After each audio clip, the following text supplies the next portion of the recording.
She was just an alien princess, but after I saved her, they call me Commander. The distress signal captain Marcus Kane gripped the armrest of his command chair as the horizon's edge shuddered through hyperspace.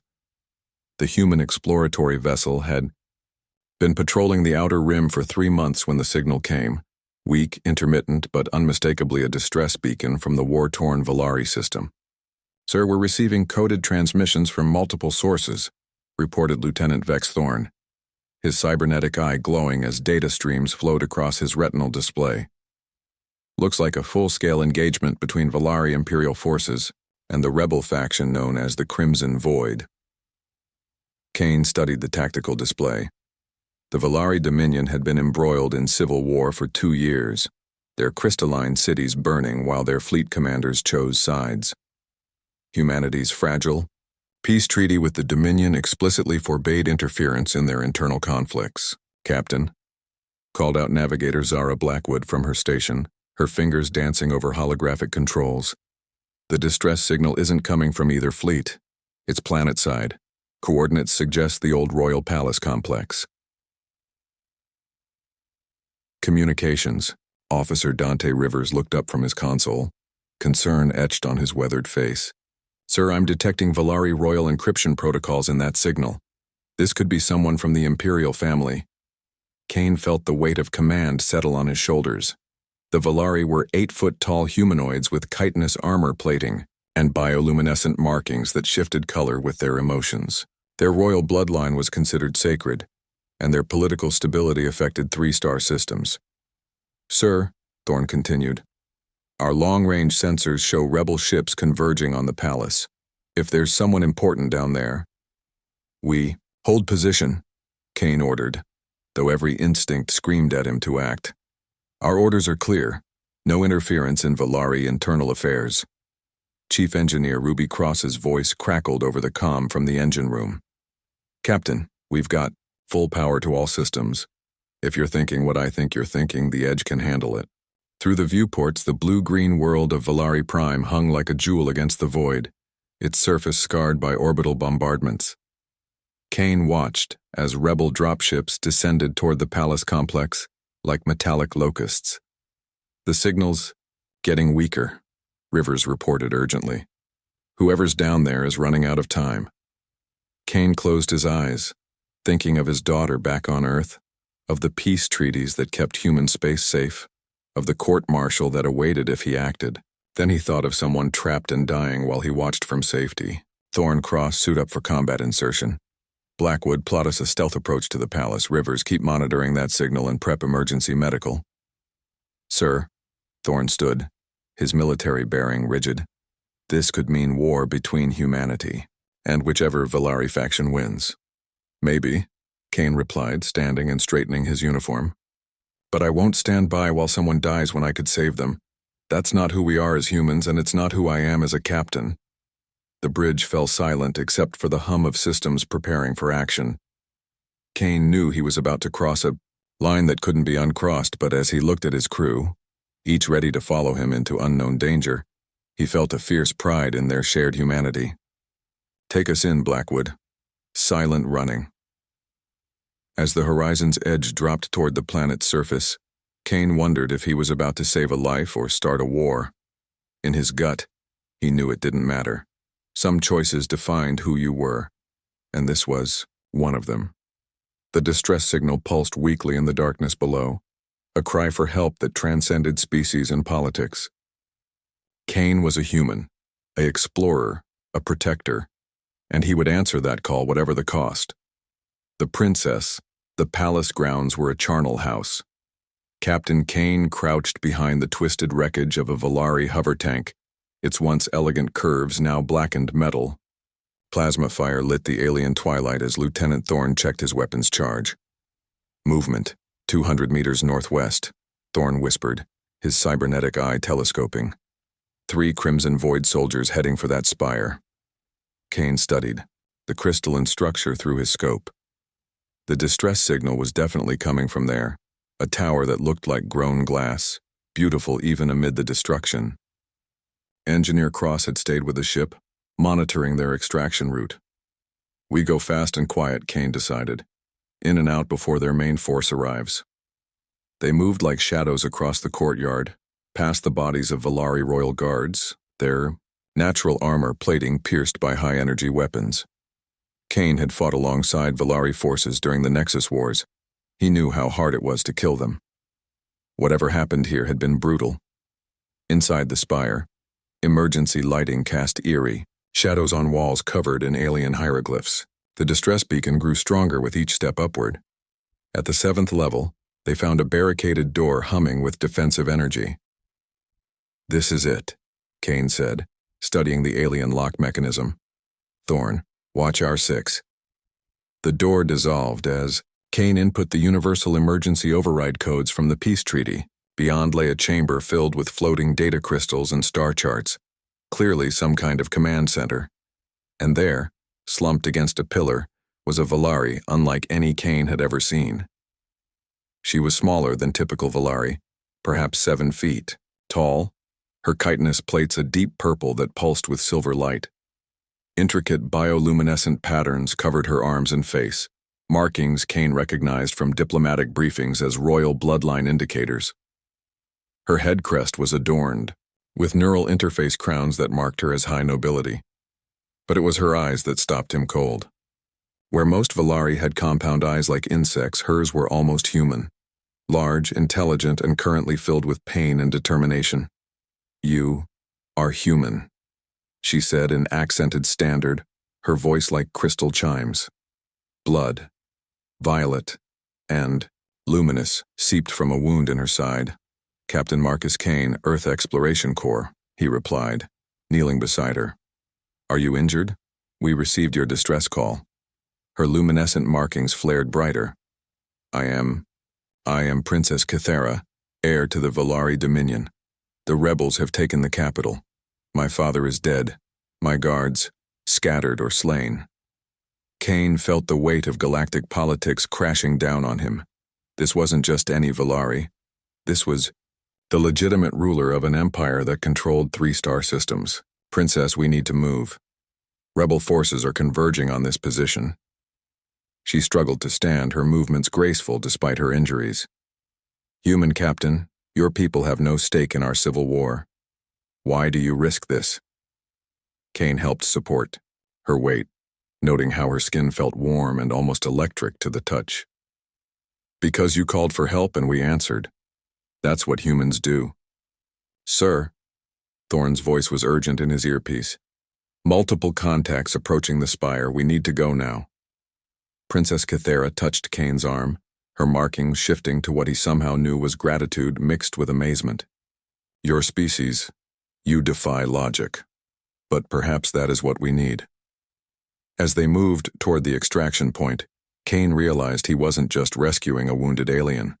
He was potentially changing the balance of power in this entire sector of space.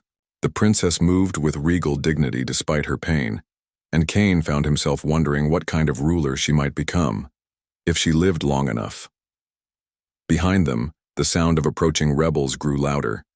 Kane checked his weapon and prepared to fight his way out, carrying the future of the Volari Dominion on his shoulders without fully understanding what that meant. The princess looked at him with those strangely human sacred bonds. The extraction had gone sideways fast. Kane's team was pinned down in the palace courtyard, rebel plasma fire turning ancient Volari stonework into molten slag. Princess Kythera crouched beside him, her royal composure intact despite the chaos.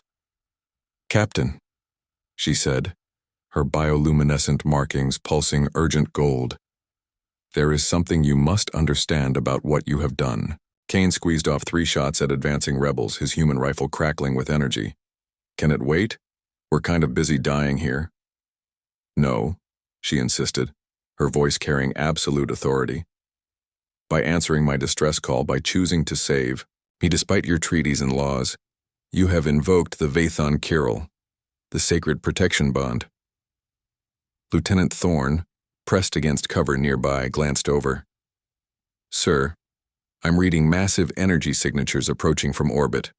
Multiple ships, dropping out of hyperspace. Through the smoke and fire, Kane saw them, sleek Valari warships with the distinctive wing-swept design of the Royal Fleet. But these ships bore different markings than he'd seen before. Deep purple with silver accents matching the princess's coloration. "Those are the Royal Guard vessels," Kithara explained, her eyes brightening with hope. "They have been searching for me since the capital fell." The first ship landed with surprising grace, its bay doors opening to disgorge Valari warriors unlike any Kane had encountered.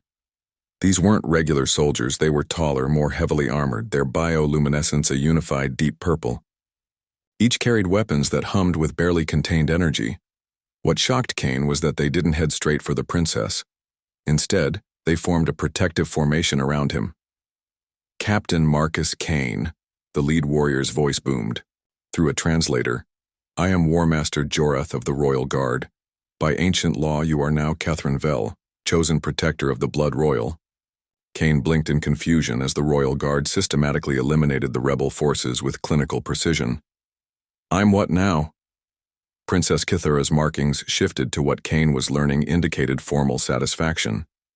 "When you risked everything to save me, knowing I was of royal blood, you became bound by our most sacred tradition.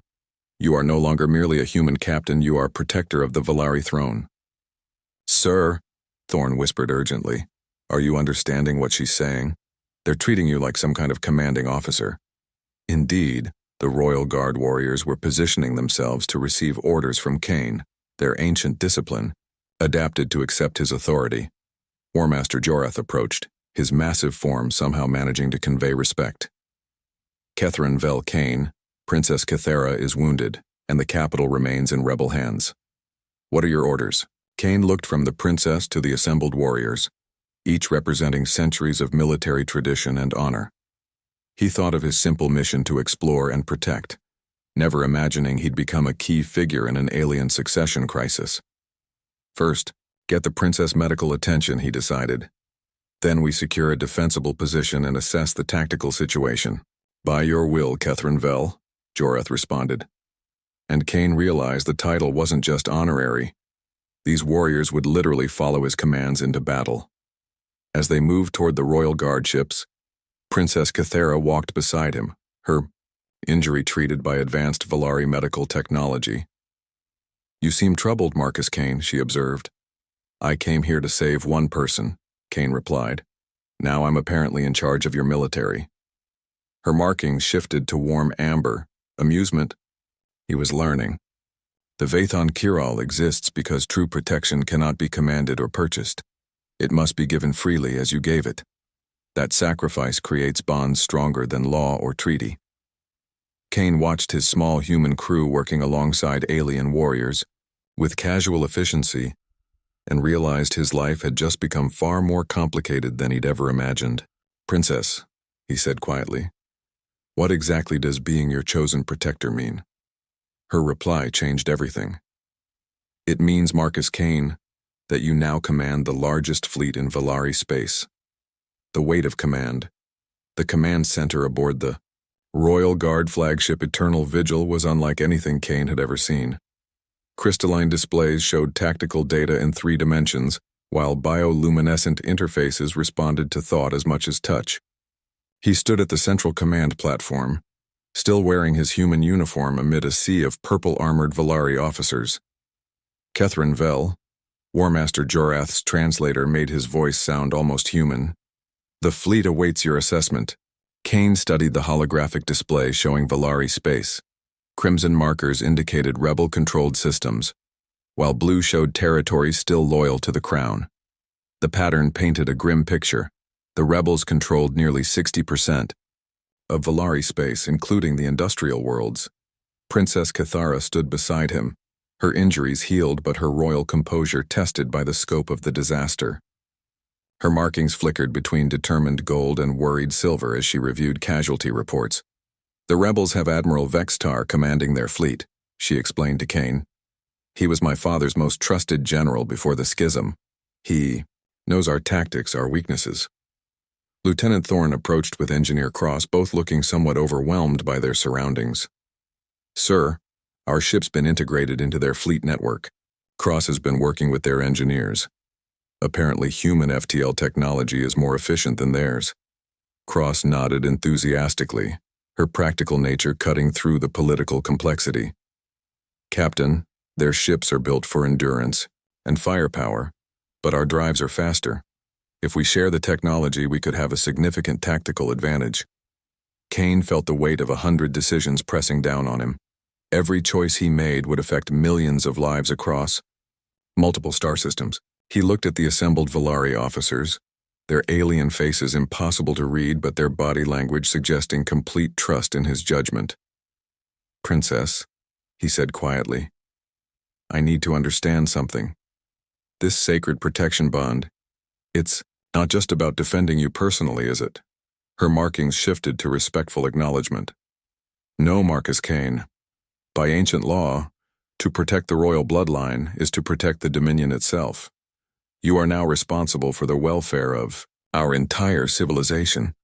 The magnitude of it hit him like a physical blow. He was the explorer captain who'd answered a distress call, and now he held the fate of an interstellar empire in his hands. "Catherine Vell," Jorath interrupted. "We're receiving communications from the rebels. They offer terms." The main display shifted, to show the scarred face of a Valari general, his markings the angry red of rebellion. When he spoke, his words were transmitted in perfect standard, clearly directed at Kane. "Human, I am General Vextar, rightful leader of the Valari Liberation Front. Your interference in our civil war violates every treaty between our species. Surrender the false princess and withdraw, or face the consequences." Kane stepped forward, feeling the eyes of both human and Valari cruise upon him. "General, I'm Captain Marcus Kane of the Earthship Horizon's Edge. I answered a distress call from a wounded person. That's not interference. That's basic decency." Vextar's markings flared brighter red. "Decency? You support a monarchy that has oppressed our people for centuries. The princess represents everything wrong with the old ways. I represent the rightful government of the Valari Dominion," Princess Kythera interjected, her voice carrying absolute authority. "And you, Vextar, represent treason and murder." Kane held up a hand for silence, his mind racing through possibilities. This wasn't just about military tactics, it was about the future of an entire species. "General," Kane said carefully, "what exactly do your people want? What's worth tearing apart your civilization to achieve?" The question seemed to surprise Vextar. His markings shifted slightly, revealing uncertainty beneath the anger. "We want freedom from royal decree. We want representation in government. We want the resources of our worlds used for our people, not just the nobility." Kane nodded slowly, an idea forming. "Those sound like reasonable goals. Princess, what's your response to those concerns?" Behind him, he could feel the shock ripple through the Valari command staff. No one apparently had tried actual diplomacy yet. Princess Kythera's markings cycled through several colors before settling on thoughtful blue. Perhaps it is time for the Dominion to evolve." Kane realized he wasn't just commanding.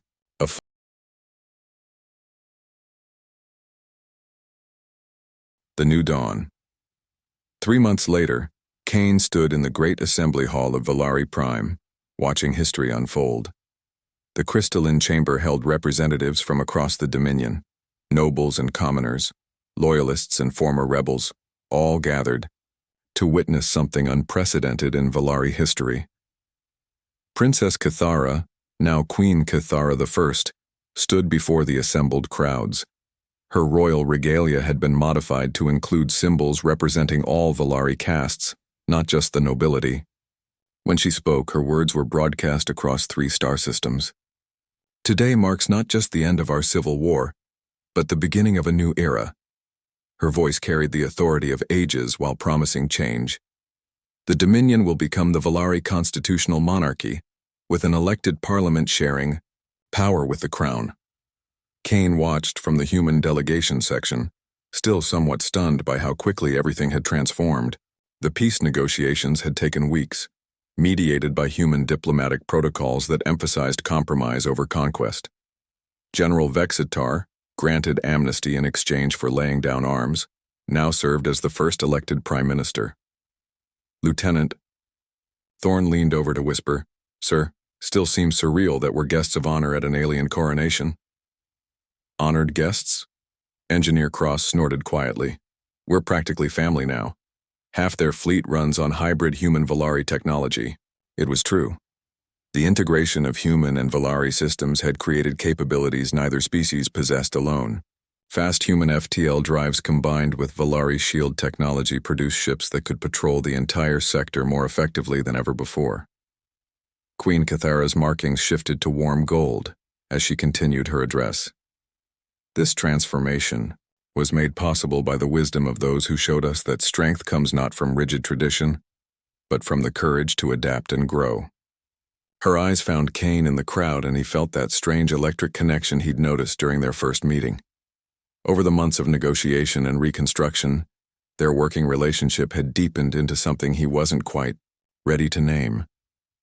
"The sacred protection bond between our throne and Captain Marcus Kane represents more than ancient law," the Queen continued. "It represents the bridge between our species and the promise of a shared future among the stars." War Master Jorath, now serving as head of the Joint Human Volari Defense Force, approached Kane after the ceremony. His massive form still conveyed deep respect, though their relationship had evolved beyond rigid protocol. "Catherine Vel Kane," he said, using the title that had become both honor and burden, "the fleet stands ready for your inspection. The new ships incorporating both technologies have exceeded all expectations." Kane nodded, still adjusting to his role as Joint Fleet Commander. The position had been formalized by both governments. Humanity had gained significant influence in this sector, while the Volari gained access to superior FTL technology and human tactical flexibility. Queen Cathara approached as the crowd began to disperse, her royal guards maintaining respectful distance. In private, her formal manner relaxed slightly, revealing the person beneath the crown. "Marcus," she said, her markings shifting to gentle. "Silver? You look troubled. Are you regretting the path that brought you here?" Kane considered the question seriously. 3 months ago, he'd been a simple exploration captain. Now he commanded a joint fleet, held a noble title in an alien government, and had helped reshape the political structure of 3 star systems. "I keep thinking about that distress signal," he admitted. "If I'd followed orders and ignored it, then the Dominion would have fallen into permanent civil war, millions would have died, and 2 species would have remained strangers." Her markings brightened to confident gold. "You made the right choice, Marcus Kane, not just tactically but morally." Through the great windows of the assembly hall, Kane could see the joint fleet in orbit, sleek ships that embodied the cooperation between their species. Human crews worked alongside Volari warriors, sharing knowledge and building something greater than either could achieve alone. "Your Majesty," Kane said formally, then smiled and repeated more personally, "Cathara, I think we've built something remarkable here." Her reply carried the warmth of genuine affection mixed with royal dignity. "We have indeed, my chosen protector, and this is only the beginning." As the twin suns of Volari Prime set behind the crystal spires of the rebuilt capital, Kane reflected on how a single act of courage had transformed him from explorer to commander, from human to bridge between worlds. The distress signal had led him to save more than just a princess. It had helped birth a new era of cooperation among the stars. Sometimes the greatest journeys began with the simplest